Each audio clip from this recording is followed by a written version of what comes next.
ہم اس video series میں history of psychology کو اسٹڈی کریں گے، لیکن یہاں پہ سوال یہ پیدا ہوتا ہے کہ why we need to study the history of psychology, ہمیں اس کا فائدہ کیا ہوگا، ہم کیوں پڑھتے ہیں کسی بھی سبجیکٹ کی ہسٹری۔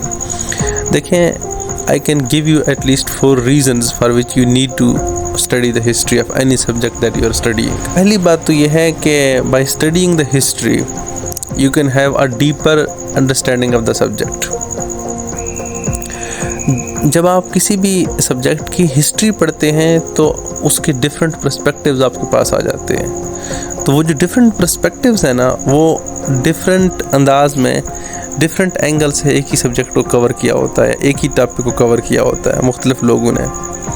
تو اس کا مطلب یہ ہے کہ وہ جو ڈفرینٹ پرسپیکٹیوز ہیں وہ آپ کی ڈیپر انڈرسٹینڈنگ میں آپ کو ہیلپ کر دیتے ہیں۔ سبجیکٹ نالج آف ہسٹری رکھتے ہیں تو اس کی امپارٹنس کا آپ کو پتہ چل جاتا ہے۔ اینڈ پھر یہ ہے کہ اگر آپ کے پاس نالج آف ہسٹری ہے اس سبجیکٹ کا، یہ بھی پتہ چل جاتا ہے کہ جی جو یہ سبجیکٹ میٹرز ہیں یہ آئے کہاں سے، ان کا اوریجن کیا ہے، and how they developed through the time, how they developed through the edges.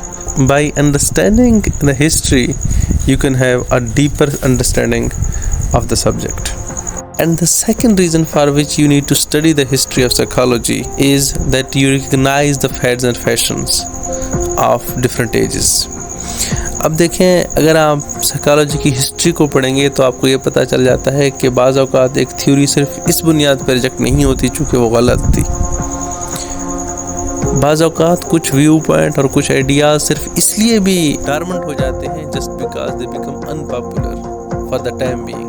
مختلف ویلیویبل آئیڈیاز ہیں وہ ڈارمنٹ رہتے ہیں for many years, for many ages. کسی بھی تھیوری کی ایکسیپٹنس ہے وہ جسٹ ڈپینڈ نہیں کرتا آن دا اسٹرینتھ اور the factuality of the theory, no, there are different forces and factors in the given time جو اس تھیوری کی ایکسیپٹنس اور ریجیکشن میں بڑا کی رول پلے کرتے ہیں۔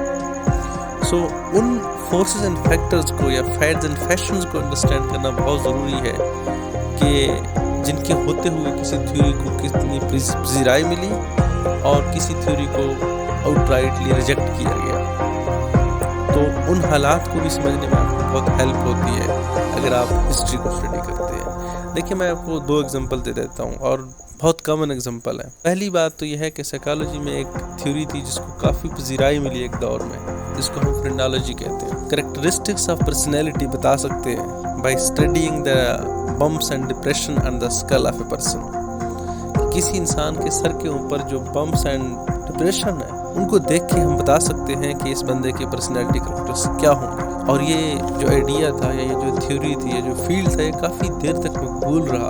فیڈز اینڈ فیشنز تھے، اینڈ فورسز اینڈ فیکٹرز تھے جس کی وجہ سے اس چیز کو ایکسیپٹنس ملی۔ اور اسی طرح سائنس کے اندر ایک اور تھیوری ہے جس کو ہم ہیلوسینٹرک تھیوری کہتے ہیں، یعنی ہیلوسینٹرک تھیوری یہ کہتی ہے sun is the centre of the solar system, اس کو ہم ہیلوسینٹرک تھیوری کہتے ہیں۔ دیکھیں، اس بنیاد پہ ریجیکٹ نہیں ہوا کہ یہ غلط تھا، یہ صرف اس بنیاد پہ ریجیکٹ ہوا چونکہ آرڈز اس کے فیور میں نہیں تھے، یعنی حالات سازگار نہیں تھے کہ جن حالات میں اس تھیوری کو ایکسیپٹ کیا جاتا ہو۔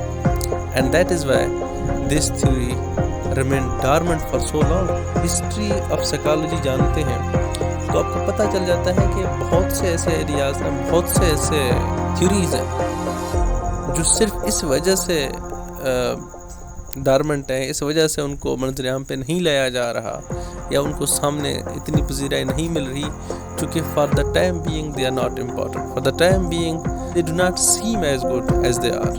And the third reason for which studying the history of a subject is important وہ یہ ہے کہ you can avoid the repetition of mistakes. آپ نے ایک جارج سنٹیانا کا ایک کوٹیشن سنا ہوگا، وہ کہتے ہیں کہ those who cannot remember the past are condemned to repeat it، یعنی وہ لوگ جو اپنی ماضی یاد نہیں رکھتے ان کو اپنی ماضی دہرانی پڑے گی۔ اب مسئلہ یہ ہے کہ جب آپ کوئی بھی کام کر رہے ہیں، سپوز کریں اس کام میں آپ ایک ایسا کام کر رہے ہیں جو پہلے ہو چکا ہے، چاہے وہ صحیح بھی ہے، تو یہ بھی بہت بڑا نقصان ہے چونکہ آپ اپنا ٹائم اور انرجی ویسٹ کر رہے ہیں ایک ایسے کام کے لیے جو پہلے ہو چکا ہے۔ اس لیے you need to know کہ what has happened before and what you can do now. لیکن بعض اوقات یہ بھی ہوتا ہے کہ جب ہم کوئی کام کر رہے ہوتے ہیں تو ہم اسی غلط ٹریک پہ جا رہے ہوتے ہیں جس غلط ٹریک پہ پہلے لوگ جا چکے ہوتے ہیں اور ہو کے واپس آئے ہوئے ہوتے ہیں. So you need to know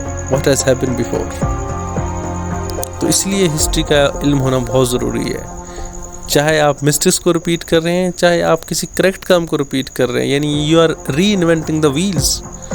تو ری انوینٹنگ دا ویلز کا کوئی فائدہ نہیں ہے آپ کو، چونکہ آپ کی انرجی ضائع ہو جاتی ہے، آپ کا ٹائم ضائع ہو جاتا ہے. لیکن اگر آپ مسٹیکس رپیٹ کر رہے ہیں یہ تو اور زیادہ بدقسمتی کی بات ہے. And the fourth reason for which you need to study the history of psychology is that it is a source of valuable ideas.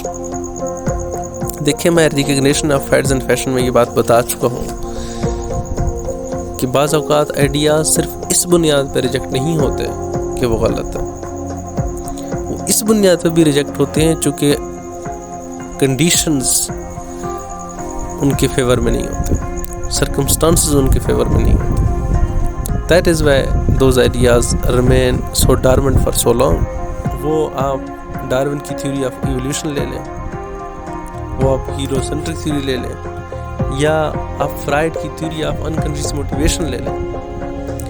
They remain dormant for so long, لیکن آخر کار جب کنڈیشنز ان کے fever میں ہو گئے پھر وہ جو theory ہے وہ سامنے آ گئی. تو آج بھی ایسے آئیڈیاز موجود ہیں جن کو آج کی جو کنڈیشنز ہیں یا جو آج کے فورسز اینڈ فیکٹرز ہیں وہ ان کے فیور میں نہیں ہیں. That is why those ideas are not being discussed. Those ideas are not being studied. The different ideas are in waiting for the favorable conditions. دیکھیں میرے پاس ہرگنان کی بک ہے introduction to history of psychology. اس میں ایک sentence use ہوا ہے، میں اپنے اس لیکچر کا جو اختتام ہے اس سینٹینس سے کروں گا. وہ یہ کہتا ہے کہ no doubt many potentially fruitful ideas in psychology's history are still waiting to be tried again under new, perhaps more receptive circumstances. And so, instead of asking the question, why study the history of psychology, it might make more sense to ask, why not?